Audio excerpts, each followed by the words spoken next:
Among the wider Irish public, there is misunderstanding of asylum seekers' conditions. We spoke to some people in Monaghan town, near St Patrick's Centre. They get nearly everything that's going, you know what I mean, that they have to pay for nothing, you know what I mean, and I don't think it's right. You know, for our own people that's born and living in the country, you know, go to look for anything, we can't get nothing for our people, you know, and I think it's not right, just. I don't want to be too negative towards them, you know, because I don't know fully now. You know, I feel maybe in the post office and that certainly there would be. I feel sometimes I'm the only Irish person queuing in the post office, that there would be a lot of foreign nationals and they would seem to have their social security card and get a lot more than maybe I would get my children's allowances once a month, and that would be it. I believe they get all the benefits that we get here, maybe more. Cars supposed to take them here and there and different things like that, but maybe that's not true. The reality is not quite what people think. Here are the facts.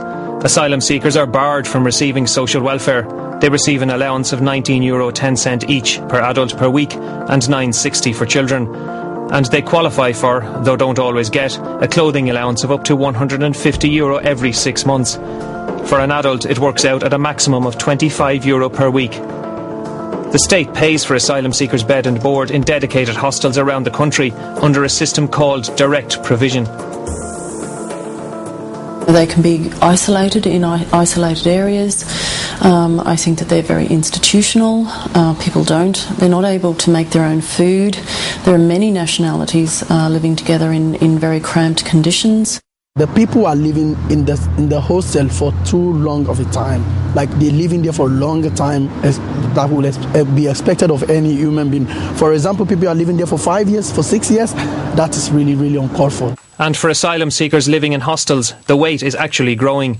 Figures from the Department of Justice show that at the end of 2008, 45% of residents were in hostels for over 2 years.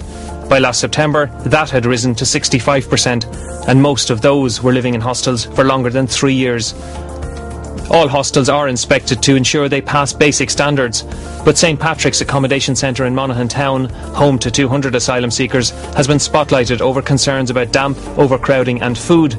One complaint is that chips are provided as the vegetable option for some children's meals. The Dáil Committee on Health and Children and the HSE visited the centre in July and were critical of what they saw. When I'm going into a room and I see a mother and 4 young children and I see food stored in a toilet, I don't know how that could get past any inspection. The lack of sinks and running water is a high risk for infection, especially for families with children in nappies and bottle-fed babies. Local councillors have also raised concerns, but they haven't been allowed to visit the hostel. We sought a delegation from Monaghan County Council to visit the centre to see for ourselves what the current position is as opposed to 8 or 10 years ago. We were refused. They wouldn't allow us out there to take a look at what's going on. So, I mean, that says it all. If the elected members of the local authority here in the county are refused permission to go in to visit and to look at what's taking place there, what have they to hide? We requested permission to film inside the asylum centre, but that permission was not forthcoming. So we loaned one of our cameras to one of the residents so that she could film the cramped room that she shares with her partner and her 4 children inside the centre here. What happened when you tried to take the camera out? The manager found out and then took away. We went to the manager who had confiscated the camera from May and asked her what right did she think she had to take it. Why did you confiscate it? Well, she didn't ask our permission to... She needs your permission for what? To film within this centre. She lives here, but she needs your permission to film her own room? Mm-hmm.